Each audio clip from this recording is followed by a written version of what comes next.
நவீன மைதானம் அருகில் தமிழ்நாடு ஐடி விடுதி உரிமையாளர்கள் தங்களுடைய பல்வேறு கோரிக்கைகளை வலியுறுத்தி ஆர்ப்பாட்டத்தில் ஈடுபட்டனர்.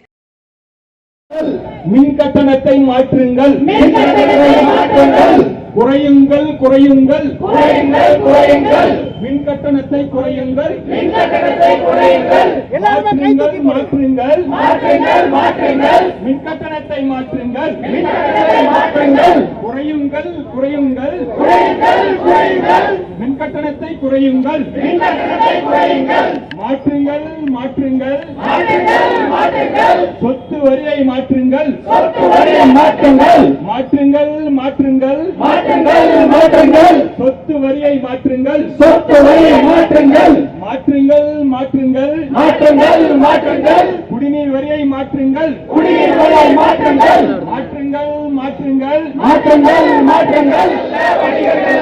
வணிக வரி கேட்காதீர்,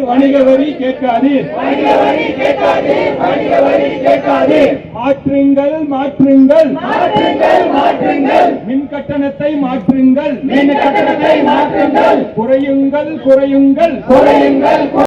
அப்போது பேசிய தமிழ்நாடு ஐடி விடுதி உரிமையாளர்கள் நலசங்க தலைவர் சீதாராமன், சொத்து வரியை மாற்ற வேண்டும், குடிநீர் கட்டணத்தை சீர்படுத்த வேண்டும், மின்சார கட்டணத்தை முறைப்படுத்த வேண்டும், இருபாலர் விடுதியை தடை செய்ய வேண்டும், மாதந்தோறும் 800 ரூபாய் முதல் 1000 ரூபாய் வரை கமர்ஷியல் டாக்ஸ் வழங்குவதிலிருந்து விலக்கு கொடுத்து எங்களுக்கு இல்லங்களுக்கான மின் கட்டணமாக மாற்றித்தர வேண்டும் என்று வலியுறுத்தினார்.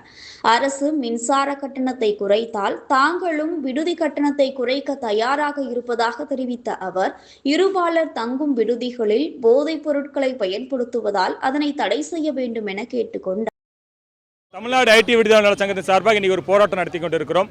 இது எதற்கான போராட்டம்னா, விடுதியில் தங்கக்கூடிய பிள்ளைகளுக்கெல்லாம் எலக்ட்ரிசிட்டி பில்லு கமர்ஷியல் டேரிஃபில் இருக்கிறதுனால அவங்க மிகப்பெரிய தொகையை அளிக்க வேண்டியது இருக்குது. ஏன்னா எல்லாம் ஏழை எளிய வீட்டு பிள்ளைகள், கிராமப்புறத்துலேருந்து வந்திருக்கிற பிள்ளைங்க, ஒரு 12,000 13,000 வாங்குற சம்பளம் வாங்குற பிள்ளைங்களுக்கெல்லாம் ஒரு 6,000 ரூபா பில்டிங்க்கு வாடகை கொடுத்துட்டு சாப்பாட்டுக்கும் தங்குறதுக்கும் கொடுத்துட்டு தனியாக ஒரு 800 ரூபாலேருந்து 1000 ரூபாய் இபி கட்டுறது பெரிய சுமையாக இருக்குது. அதே மாதிரி படிக்கிற பிள்ளைங்க நிறைய பேர் ஹாஸ்டலில் தங்குறாங்க. அவங்க பெற்றவங்க தான் அவங்களுக்கு செலவு பண்ணிட்டு இருக்கிறாங்க. அந்த மாதிரி பிள்ளைங்களுக்கு ஏழை வீட்டு பிள்ளைங்க, கூலி தேவை வீட்டு பிள்ளைங்கள்லாம் அவங்களுக்கு நிறைய பேர் தங்கி படிச்சுட்டு இருக்காங்க. கல்லூரி மாணவர்களாகவும் இன்ஸ்டியூட்லேயே படிக்கிறவங்களாம் இருக்கிறாங்க. அவங்களுக்கெல்லாம் இந்த கமர்ஷியல் டேரிஃப் இருக்கிறதுனால 1000 ரூபாய்க்கு வரைக்கும் இபி கட்ட வேண்டியது இருக்குது. ஏன்னா பெரிய பெரிய கோடீஸ்வரர்கள்லாம் தங்கக்கூடிய பங்களாக்கெல்லாம் டொமஸ்டிக்காக வச்சுக்கிட்டு ஏழை எளிய வீட்டு பிள்ளைகள் தங்கக்கூடிய சின்ன சின்ன விடுதிகளில் தங்கக்கூடிய அடிப்படை தேவைகளை பயன்படுத்தும் மின்சாரத்திற்கு கமர்ஷியல் டேரிஃபாக இல்லாமல் டொமஸ்டிக் டேரிஃபாக தமிழ்நாடு முதலமைச்சர் அவர்கள் மாற்றி தர வேண்டும் என்ற கோரிக்கை. இரண்டாவது, சொத்து வரிகளை கமர்ஷியலாக இல்லாமல் உரிமையாளர்களுக்கெல்லாம் வரக்கூடிய முகவரி இல்லாத கடிதங்களை நிறுத்தப்பட வேண்டும். அதுமல்லாமல் குடிநீர் வரியை கமர்ஷியலாக இல்லாமல் டொமஸ்டிக்காக மாற்றப்பட வேண்டும்.